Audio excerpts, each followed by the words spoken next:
Mean राशि वाले मेरे मित्रों, हम आपको बता दें कि आपके पिछले जन्म के दुश्मन हैं ये 3 लोग। जी हाँ दोस्तों, यह जानकारी आपको हिला कर रख देगी, आपके पैरों तले जमीन खिसक जाएगी जब हम आपको इन 3 लोगों के बारे में सारी जानकारी विस्तार से बताएंगे। दोस्तों, आपकी जानकारी के लिए हम आपको बता दें कि इन 3 लोगों में 2 लोग आदमी हैं और 1 औरत है। जी हाँ दोस्तों, आपको जानकर आश्चर्य होगा कि ये तीनों लोग इस समय भी यानी कि इस जन्म में भी आपके साथ हैं। जी हाँ दोस्तों, तो ऐसे में आपकी जिम्मेदारी बनती है कि आप इन 3 लोगों को अच्छी तरह से पहचान लें, क्योंकि प्यार और दुश्मनी ये 2 ऐसी भावनाएं हैं जो कई जन्मों तक इंसान का पीछा नहीं छोड़ती हैं। यानी आप समझने की कोशिश करिए कि जब कोई इंसान आपसे पिछले कई जन्मों से प्रेम करता आ रहा है तो इस जन्म में भी वह आपसे प्रेम किए बिना रह नहीं सकता। और ठीक ऐसा ही हिसाब दुश्मनी का भी होता है दोस्तों। जब कोई इंसान पिछले जन्म से आपसे दुश्मनी करता चला आ रहा है तो इस जन्म में भी वह आपका भला किसी भी कीमत पर सोच नहीं सकता है। अब इसमें आपके लिए डराने वाली बात यह है कि चाहे आपने उस इंसान के साथ इस जन्म में कभी कुछ बुरा किया हो या ना किया हो, तब भी यह इंसान आपको चैन से जीने नहीं देगा। आपके खिलाफ लगातार षड्यंत्र करता रहेगा, आपके लिए तरह तरह के जाल बुनता रहेगा। कहने का मतलब यह है कि आपकी ज़िंदगी नर्क बनाने की पूरी कोशिश करेगा। तो ऐसे में यदि आप इन लोगों को पहचान जाएं जो आपके पिछले जन्म के दुश्मन हैं, तो आप इनसे थोड़ा सावधान रहना शुरू कर देंगे, इनसे थोड़ी दूरी बना लेंगे, जिससे आप आने वाली कई बड़ी मुसीबतों से भी बच जाएंगे और आपका जीवन सुंदर और सुखमय बीतेगा। जी हाँ दोस्तों, तो बने रहिए वीडियो में हमारे साथ। वीडियो पूरा देखिए, शुरू से लेकर अंत तक वीडियो का एक एक भाग आपको विशेष जानकारियाँ देगा। जी हाँ दोस्तों, एक बड़ा ही अद्भुत और रहस्यमयी ज्ञान आपको इस वीडियो को देखने के बाद प्राप्त हो जाएगा। साथ ही साथ दोस्तों, हम इस समय ग्रह गोचर के आधार पर आपके जीवन में क्या चल रहा है इस विषय पर भी आपको जानकारी देंगे। इसी के साथ साथ आपको यह भी बताएंगे कि वो कौन से 3 महत्वपूर्ण काम हैं जो आपको अभी जरूर करने चाहिए, जिससे आपके घर में माता लक्ष्मी का वास हमेशा के लिए हो जाएगा और आपकी जीवन भर की गरीबी दूर हो जाएगी।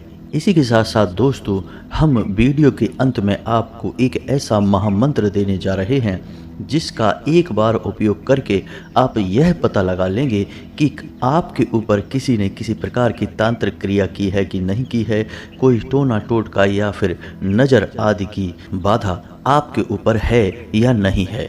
क्योंकि जब आपको यह पता लग जाएगा कि आपके ऊपर किसी प्रकार की बाधा है, तो फिर आप उन बाधाओं से छुटकारा प्राप्त करने के लिए भी कोई ना कोई उपाय अवश्य कर सकते हैं और इनसे छुटकारा प्राप्त कर सकते हैं। जी हाँ दोस्तों, तो वीडियो बेहद ही खास है और आपके लिए ही बहुत महत्वपूर्ण जानकारियाँ लेकर आया है। तो वीडियो को पूरा देखिए और वीडियो में दिए जाने वाले ज्ञान को अच्छी तरह से समझने का प्रयास करिए और इसे अपने जीवन में उतारने की कोशिश करिए। जी हाँ दोस्तों, तो चलिए वीडियो की शुरुआत करते हैं। लेकिन इससे पहले आपसे एक निवेदन है कि माँ भद्रकाली के सच्चे भक्त माता को याद करते हुए कमेंट में जय माँ भद्रकाली लिख दें तथा वीडियो को लाइक भी कर दें। जी हाँ दोस्तों, माता की आपके ऊपर कृपा हमेशा बनी रहेगी। इसी के साथ साथ दोस्तों, आज का वीडियो शुरू करें इससे पहले आपसे एक निवेदन है कि कमेंट में जय माँ भद्रकाली रक्षा करो इस तरह से लिखें और सच्चे मन से भक्ति भाव के साथ माता को याद भी करें। दोस्तों, यदि आप ऐसा करेंगे तो माँ भद्रकाली की कृपा आपके ऊपर हमेशा बनी रहेगी, आपका उद्धार होगा। दोस्तों, हम आपको बता दें कि आपकी राशि का स्वभाव कुछ इस प्रकार का है कि आप अपने काम से काम रखते हैं। दूसरों की जिंदगी में क्या चल रहा है इससे आपको कोई फर्क नहीं पड़ता है। इसी के साथ साथ दोस्तों, आप दूसरों की अक्सर मदद भी करते रहते हैं। जो भी आपके पास किसी प्रकार की मदद मांगने के लिए आता है, चाहे वह रुपए पैसे की मदद हो या फिर किसी अन्य प्रकार की मदद, आप खुले दिल से उसकी मदद कर देते हैं। तो ऐसे में आपको ऐसा लगता रहता है कि आपका तो कोई दुश्मन होगा नहीं, क्योंकि आप तो सबको प्रेम करते हैं और सबकी मदद भी करते रहते हैं, तो दूसरे निश्चित ही आपसे प्रेम करते होंगे। लेकिन दोस्तों, हम आपको बता दें कि यह आपकी बहुत बड़ी भूल है। जी हाँ दोस्तों, कुछ लोग तो हैं जो आपसे प्रेम करते हैं, आपका सम्मान भी करते हैं, लेकिन कुछ लोग ऐसे भी हैं जो आपसे जलते भी हैं। आपका स्वभाव, आपकी आदतें, आपकी जीवन शैली बहुत से लोगों को जलाती है। उनको बिल्कुल भी यह पसंद नहीं आता कि आप इतनी अच्छी तरह से अपने जीवन को कैसे व्यवस्थित करके रखे हैं। जी हाँ दोस्तों, लेकिन हम आपको बता दें कि आपकी राशि के जातकों का स्वभाव कुछ ऐसा रहता है कि आपके मन में कितनी ही तकलीफ़ें हों, लेकिन आप बाहर किसी को यह जताते नहीं हैं और हर इंसान से आप अपना दुखड़ा रोते नहीं हैं। ये बात अलग है कि जिन पर आप विश्वास करते हैं उन्हें अवश्य ही अपने दिल की बातें कभी कभार बता देते हैं, वह भी आप भावनाओं में बहकर कर देते हैं। लेकिन सामान्य तौर पर लोगों को इस बात का कोई एहसास नहीं होता कि आप किन तकलीफ़ों से जूझ रहे हैं। उल्टा आपके चेहरे पर एक बहुत ही सुंदर सी मुस्कान हमेशा बनी रहती है, जो लोगों को हमेशा भ्रमित करती है और उन्हें ऐसा लगता रहता है कि इस इंसान के जीवन में तो कोई तकलीफ़ें हैं ही नहीं, और यदि छोटी मोटी तकलीफ़ें हैं भी तो यह इंसान कैसे इन तकलीफ़ों से लड़ पा रहा है, इसे कहाँ से ऊर्जा प्राप्त हो रही है। और इन सब बातों को सोच सोच कर ही लोग आपसे जलते रहते हैं। जी हाँ दोस्तों, और जब लोगों को जलन होती है तो वे फिर आपके खिलाफ तमाम प्रकार की प्रक्रियाएं करने लगते हैं। कभी कभी तो तांत्रिक प्रक्रिया भी आपके ऊपर आजमा देते हैं। इससे उनका तो कोई भला नहीं होता है, लेकिन आपका नुकसान अवश्य हो जाता है। दोस्तों, एक बात और कि आपके दुश्मन बाहर कम हैं, आपके अंदर यानी आपके अपनों में अधिक हैं। कहने का मतलब यह है कि आपसे सीधे तौर पर कोई भी लड़ने के लिए आ ही नहीं सकता है, क्योंकि आपका तेज इतना अधिक है, आपका प्रभाव इतना अधिक है कि लोग आमने सामने की लड़ाई आपसे कभी नहीं लड़ेंगे, लेकिन पीठ के पीछे आपके खिलाफ षड्यंत्र करेंगे, आपको परेशान करने की कोशिश करेंगे। और आपके दुश्मन आपके अपनों में ही अधिक होते हैं। जी हाँ दोस्तों, तो आज हम आपको बता दें कि वो कौन से 3 लोग हैं जो पिछले जन्म में भी आपके दुश्मन थे। हो सकता है कि आपके किसी कार्य से, आपकी किसी गतिविधि से ये लोग आपके पिछले जन्म में दुश्मन बन गए हों, लेकिन इन्होंने इस जन्म में भी आपका पीछा नहीं छोड़ा है। दोस्तों, प्रकृति का ऐसा नियम है कि यदि पिछले जन्म में आपका किसी से किसी प्रकार का नाता है तो इस जन्म में भी प्रकृति उसे आपसे किसी न किसी रूप में जोड़कर अवश्य रखती है।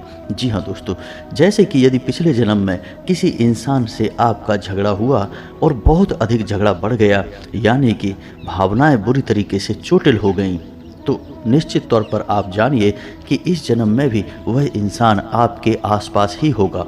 चाहे रूप बदल जाएगा, रिश्ता बदल जाएगा, लेकिन होगा आपके आसपास ही।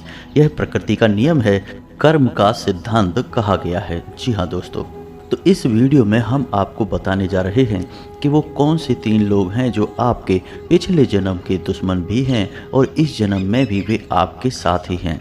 दोस्तों, प्रकृति के नियम के अनुसार उन्हें आपके आसपास ही होना चाहिए, तो आज हम आपको उनके बारे में सारी जानकारी देने जा रहे हैं।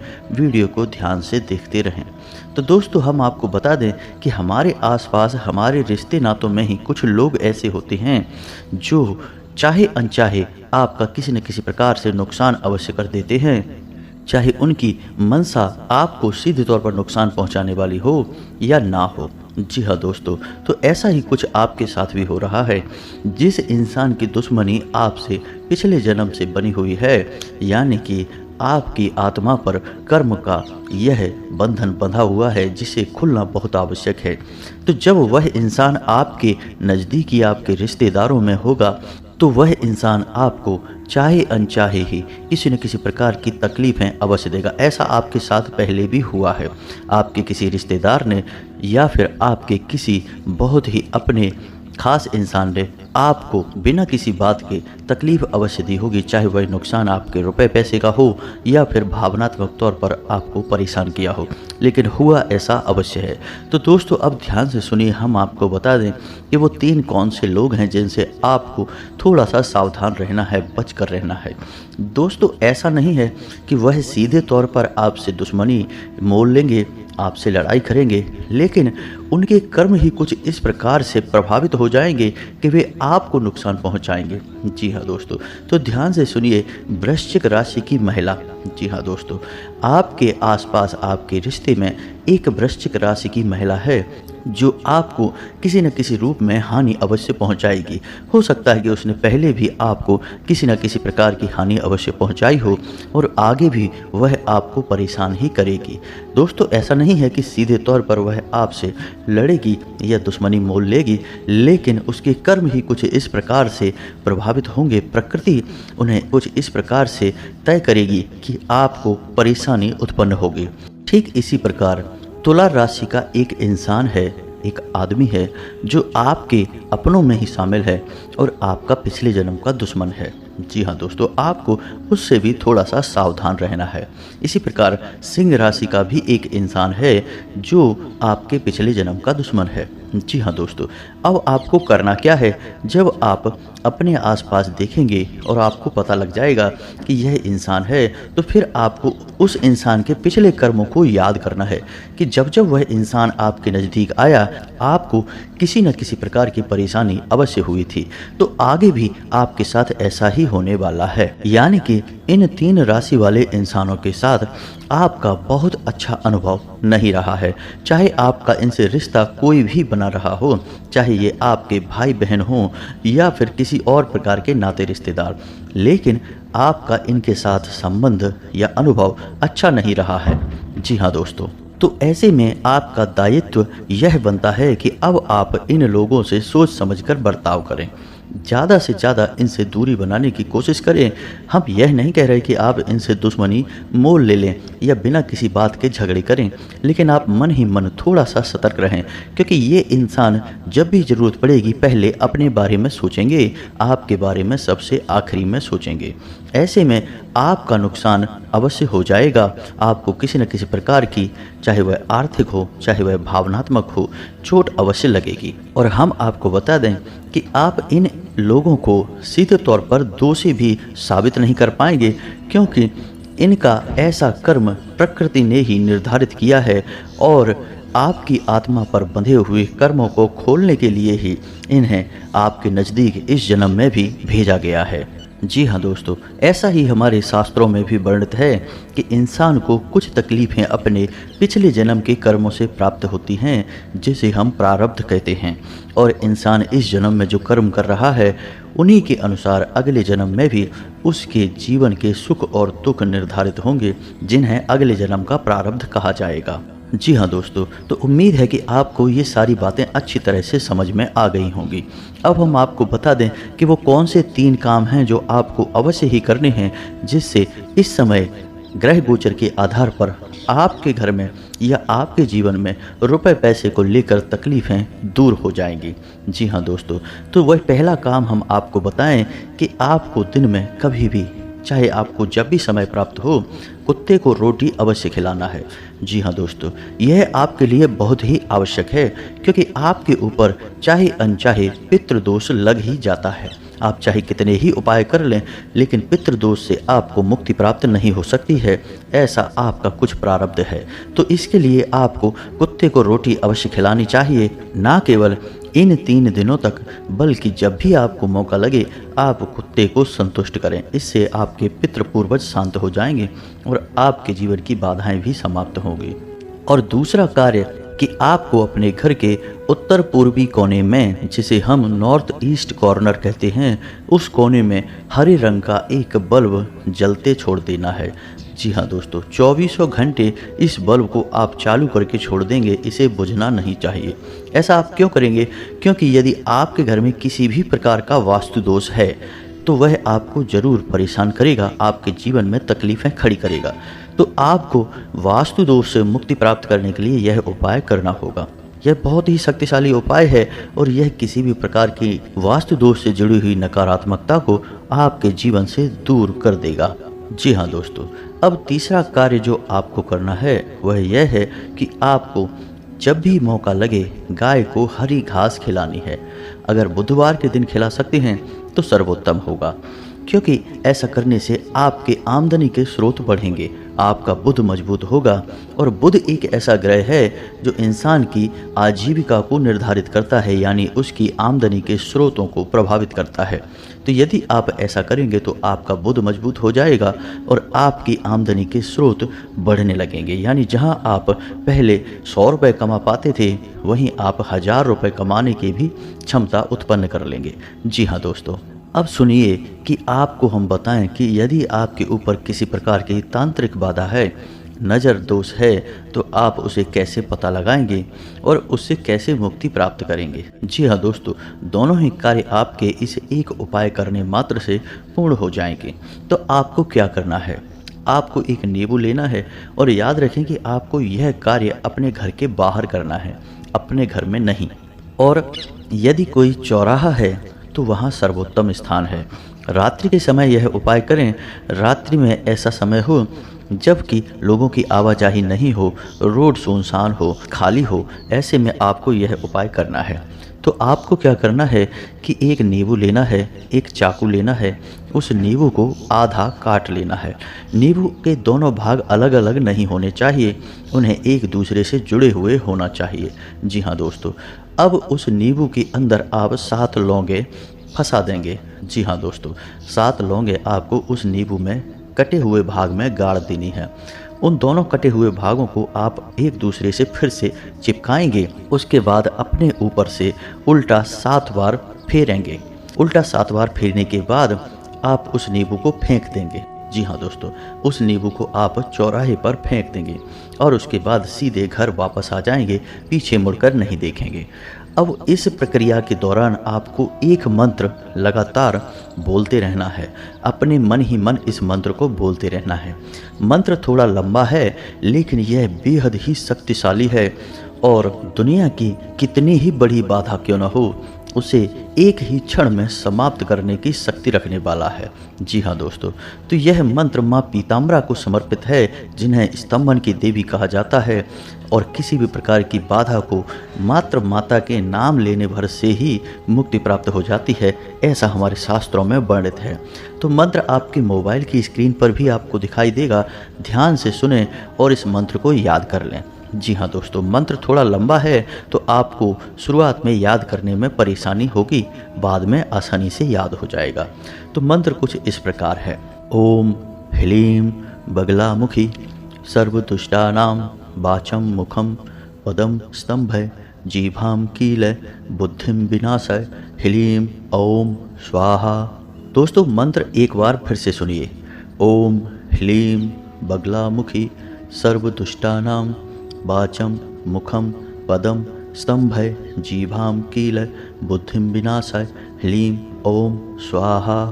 दोस्तों, जब आप इस प्रक्रिया को कर रहे हों तो आपको लगातार मन ही मन इस मंत्र का उच्चारण करते रहना है और इस प्रक्रिया को समाप्त होने तक, आपके घर वापस आ जाने तक इस मंत्र को आपको लगातार बोलते रहना है। संख्या की कोई निश्चितता नहीं है, जितना हो जाए उतना आप बोलें, लेकिन इस उपाय को एक बार करने मात्र से आपके ऊपर किसी भी प्रकार की बाधा होगी तो वह तुरंत समाप्त हो जाएगी और फिर कभी आपके ऊपर किसी भी प्रकार की बाधा नहीं आ सकती है। जी हाँ दोस्तों, इस उपाय को पूरे भक्ति भाव के साथ करें, पूरे विश्वास के साथ करें। यह उपाय और यह मंत्र माँ बगलामुखी, जिन्हें हम माता पीताम्बरा भी कहते हैं, उनके लिए समर्पित है। इस उपाय को करने से माता की कृपा आपको प्राप्त होने लगेगी। जी हाँ दोस्तों, तो उम्मीद है वीडियो में दी गई जानकारी आपको पसंद आएगी। आप इस जानकारी का लाभ लेकर अपने जीवन में किसी प्रकार का बदलाव अवश्य लेकर आ पाएंगे। इसी के साथ आज का वीडियो समाप्त करते हैं। कमेंट में पूरे भक्तिभाव के साथ जय माँ बगलामुखी रक्षा करो, जय माँ भद्रकाली रक्षा करो अवश्य लिखें। मिलते हैं अगले ज्ञानवर्धक वीडियो में, तब तक के लिए धन्यवाद।